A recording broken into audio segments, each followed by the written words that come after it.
Your SOPs aren't failing because they're bad, they're failing because you're simply storing them in the wrong place. And we know this because we've helped thousands of businesses finally get their SOPs working. And almost every single one was making the exact same storage mistakes. In fact, when these businesses switched where they stored their SOPs, their team went from constantly asking the same questions, how do I do this, or where is this information, to actually getting their work done. So in this video, I'm going to rank the top 5 most common places that people store their SOPs, from the absolute worst to the absolute best. And trust me, if you're storing them in any of the bad places, like 90% of most businesses do, in this video, it will be a bit of a wake-up call. Most importantly, I'm going to show you exactly where the successful companies store their SOPs so you can finally stop being the bottleneck in your business. Now, let's get to it. In 5th position, and without doubt the worst place to store your SOPs, is in your head. It's basically what I like to call the I just tell people what they need to know method of SOP. And hey, when you're a one-person business, it can kind of work. You know all of the processes, you are the business, and it can actually all just be in your head. But the second that you hire somebody else, it completely falls apart. First, your team actually needs to be psychic to figure things out. And let's be honest, that's just not happening. So secondly, you then just become the bottleneck. Every time somebody needs to ask, how do I do this? Or where is this information stored? They have to come to you and you have to answer it, which means that you're constantly being interrupted, constantly asking the same questions over and over again, instead of focusing on growing your business. Now, finally with this, no one actually does the same thing the same way twice. So if there's no physical documented process, your team will just have to guess the way the tasks are done, and that's where mistakes and inconsistencies are made. Now, none of this helps grow your business. So yeah, if your SOPs are in your head, you already know this doesn't work, and that's probably why you're watching the video. So let's just move on to number 4. The 4th most common location for people to store their SOPs is in Trello or Asana. Now, some of us business owners get a little smarter and think, hey, let's just store our SOPs inside of our project management tool. This may be Trello, Asana, ClickUp, wherever you use to manage your tasks. And at first, this can really seem like a great idea. You can actually create a knowledge board with all of your SOPs that essentially mean that your processes live where the work happens. And to be fair, this does have some benefits. You can actually link your SOPs directly to the tasks, which means that people can access the right information when they need it. The other thing is it's super easy to edit because it's right inside the tool that everybody has access to, but that's sort of where it falls apart. Because finding those SOPs is a total nightmare unless it's specifically linked to the task. It just disappears into a void. Secondly, there is no version control. Because anybody can edit it, which is a benefit, it means that you never really know who's made the last change, whether the last change was good, and things just become not consistent or really not in control. And thirdly, you just can't track who's read your SOP. You never really know if your team have seen it, if they've understood it, and have they followed it? Literally no idea. So whilst this is better than nothing, it is still pretty messy and it's quite unreliable. So let's move on to something a little more structured. Because the 3rd most common place that people store their SOPs is either in their Google Drive or their SharePoint.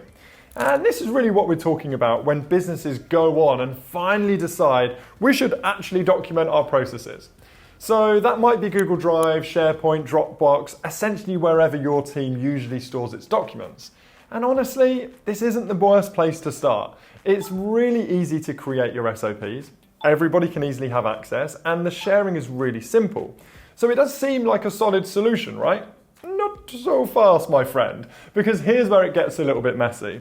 Firstly, you do end up in version chaos. If someone edits an SOP and someone else saves a local copy and then someone else duplicates it, suddenly there's 5 different versions of the same document floating apart, and you just don't really know what to follow. Secondly, it's really hard to have a good level of organization across your documents. If you have a couple of people in different departments needing the same information, they might want to put that in a different folder, which means it's almost impossible to get a holistic view of the knowledge as it lives within your business. The second most common place to store your SOPs is in your HR tool. Now, some businesses try to be more structured and store their SOPs inside their HR tool, so Bamboo HR, Workday, Rippling, essentially your tools designed for your contracts, your policies, and your HR documents. And while that sounds and sort of is logical because it's secure, your new hires can do SOPs as part of their onboarding and everything is in one place, there's a few problems. No one checks HR tools after they've been onboarded. They are really good for logging time and requesting time off, but they're often quite clunky and outdated. So these HR tools are really built more for policies, not your day-to-day operations. Now, the worst part of these, what we hear most common, is that the search functionality is terrible. So if people need to get access to an SOP or a piece of information, they're not going back, and even if they do, they cannot search it. And what happens here is if your team can't find the answer in seconds, they're simply not going to use it. So while this might work for your very entry-level employee handbooks or policy documents, it's not where you should store your SOPs. Which brings us to the best solution. The number one spot to store your SOPs is in Waybook. Because business owners who are serious about scaling smoothly do not rely on having scattered documents across their devices or on outdated HR software.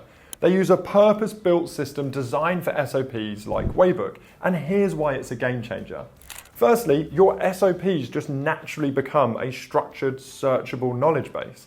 No more need to dig through folders for finding what you or your team need. Secondly, you have real-time tracking, so you can see exactly who has read, understood, and even attested to each of these SOPs. So there's no more confusion and no more excuses. Thirdly, you can have built-in training and onboarding, so you can structure and assign your SOPs to both hire and train your team members, and also track their progress through learning pathways or custom onboarding procedures. Now, one of my favorite things about storing your SOPs in Waybook is it automatically turns your knowledge base into an AI-powered search, so your team can ask and answer questions and find their answers instantly.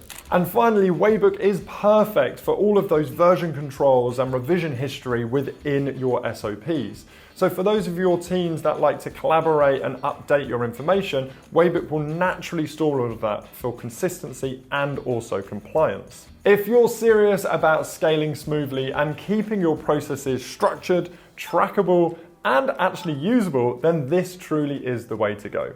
Imagine a world where your team never asks you the same question twice. That's essentially what happens when your knowledge is actually organized, structured, centralized, and trackable. And that's exactly what Waybook does. So now you know exactly where successful companies store their SOPs. You have two options. You can either keep on struggling with the scattered SOPs, dealing with the constant questions from your team, and also staying stuck as the bottleneck in your business. Or you can join the thousands of businesses that have created a single source of truth with Waybook, so they can finally scale without the chaos in your business. And if you're ready to get your SOPs organized the right way, click the first link in the description to start your 7-day free trial of Waybook. Also, check out this video right here where I will show you the 7 best Waybook features to start with. And of course, don't forget to like and subscribe for more content on scaling your businesses the right way. And until next time, I hope you enjoy some smooth scaling.